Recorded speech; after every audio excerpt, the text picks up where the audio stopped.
Hello, welcome to the show. Let's talk about the PG rating for Monday Night Raw as it is going to Netflix. This is important because a lot of the internet community that loves Raw are addicted to the attitude era of things. And honestly, I think a lot of y'all were either too young to experience the attitude era or like not born to get that first taste of pure unadulterated ignorance, because I watched Attitude Era Raw now as an adult and I cringe majority of the time because a lot of that shit was crash TV, okay? But whatever, when you're young and you goofy, it's like, oh, this is a good time. Beat the women up, you know, talk to Stephanie like the piece of trash, bitch, gutter hoe, tell her all kinds of shit. Play into all of the toxic masculinity and all of the things that is absolutely egregious in society. And, get ratings.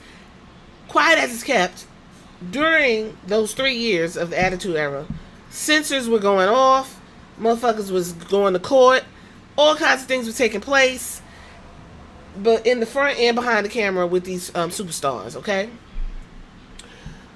Here's the thing. I don't know where I heard this, but I know I heard it.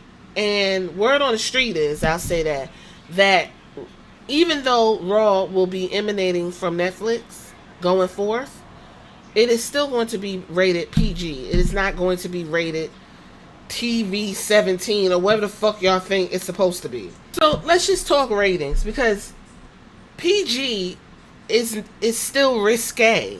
It's PG, okay? You can still hear bitch. You can still kind of hear fuck in the crowd, stuff like that. The reason why Fox was like absolutely not, because Fox is a public station and it's family oriented, okay? That's it. Now it's on Netflix. I think y'all wanted to go TVMA. MA meaning mature audiences only. And what is in the mature audience only? The program is designed to be viewed by adults and therefore may be unsuitable for children under 17. Some even say 18. This program contains one or more of the following: crude incident language, explicit sexual activity, graphic violence, equivalent to R for movies and M for video games. Its rating is known as TVM since 1997, okay? No, Raw is not going to be M, guys. It's not going to be M. TV 14, parents strongly caution. This program contains some material that many parents would find unsuitable for children under 14. Parents are strongly urged to exercise greater care to monitor this program and are cautioned against letting children under the age of 13 watch unattended. This program may contain one or more of the following: intensely suggestive dialogue, strong coarse language, intense sexual situations, or intense violence.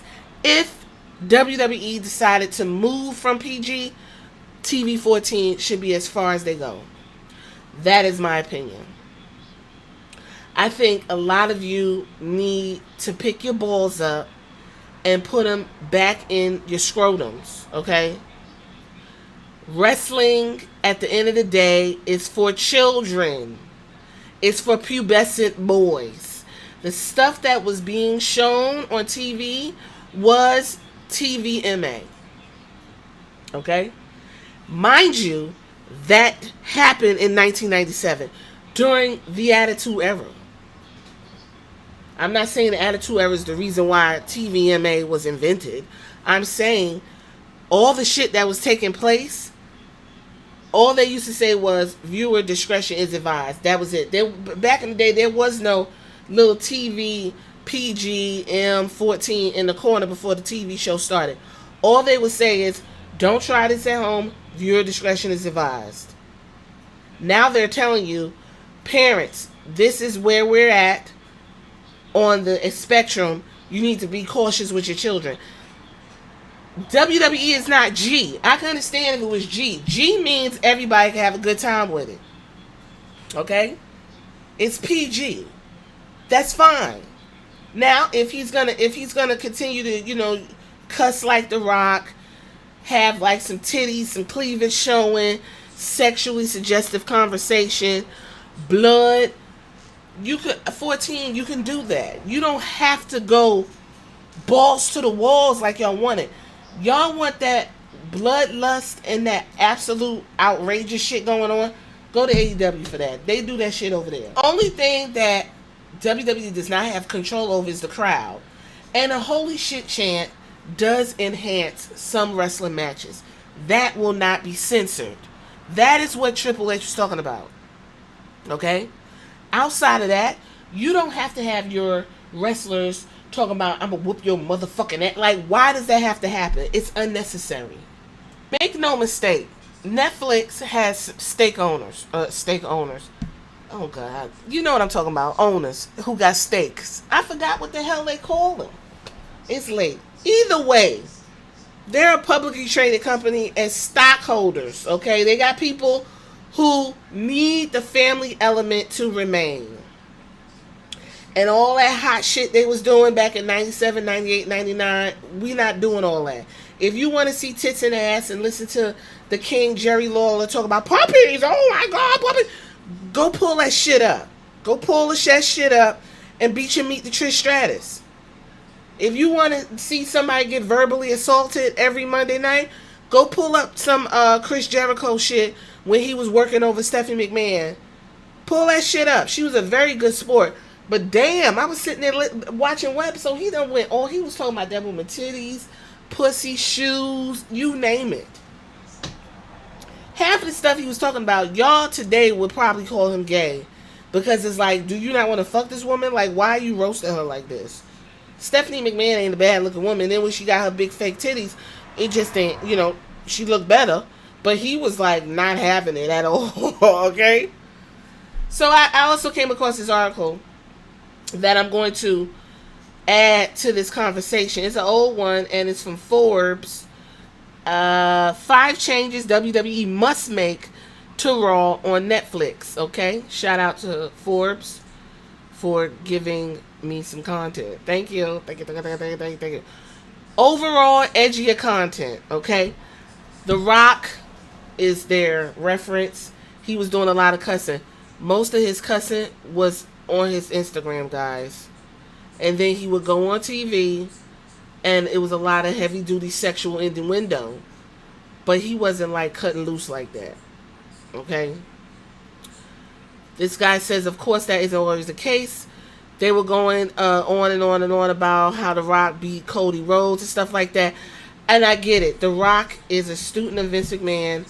He comes from the Attitude, Aggression era and all that.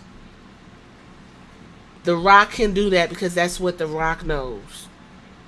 And he will be the only person that needs to do that. Everybody don't need to be acting like that.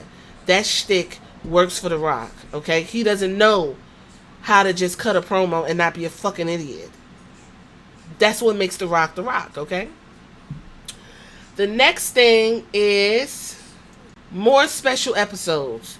So they said Raw hasn't had a problem packing arenas because they're charging a whole fucking lot. I heard them tickets out there in Berlin was absolutely fucking crazy. So they said the special episodes of Raw could be built around familiar themes like All Women's Evolution, King of the Ring, Bash at the Beach, Starrcade, etc. New concepts would give more variety, okay, to add to their pay-per-views and stuff. They said another thing, consider moving Raw to a different night. It's Monday Night Raw, but it's on Netflix. It doesn't have to be on Mondays. When this was written, it was asked of Nick Khan. Nick Khan said, I don't give a fuck as long as you're making money. You can put it wherever the fuck you want. But as of right now, it's on Mondays. Cutting segments short.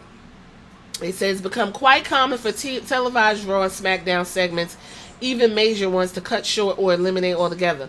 Now that they're on Netflix, they could have longer segments and longer backstage stuff. Which I do agree with that. If you know how to fucking write, and the writers that they got don't, because we already see that. If you have more of a storytelling backstage, it would enhance the show. Because remember, it's sports entertainment. You could do more fighting backstage. You could do more Triple H uses the backstage really good to where it's dangerous to be backstage. While you got one group of people sitting over here, you got one group of people doing an interview, and then you got like Easter eggs and shit in the back. I do like that. Or the cameraman could be walking, he come up or eavesdrop on a conversation. A lot of that used to happen on NXT. They should incorporate that and use more. These guys said because ad-free Nexus subscribers will have a different viewing experience, one that is commercial free. And that is probably the only thing that would push somebody to get premium Netflix is because you want to see those backstage moments. But that's what YouTube is for.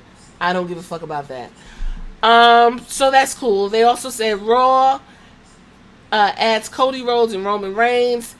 I don't know if both of them need to be on there because Cody's reign has been extremely sucky and he doesn't really need to be on the same brand with Roman Reigns.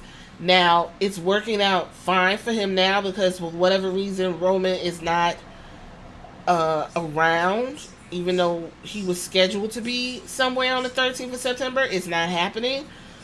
But if you need that much star power to get over on Netflix, that should tell you something's up with your roster, which we already discussed in the previous podcast. So, essentially, if you made it this far, you tell me what rating do you think Raw and Netflix deserves? What would you rate it so people could know what they're getting into? I think TV-14 should be as high as it goes, or teeter between mature audience, not matures, teeter between PG and TV-14.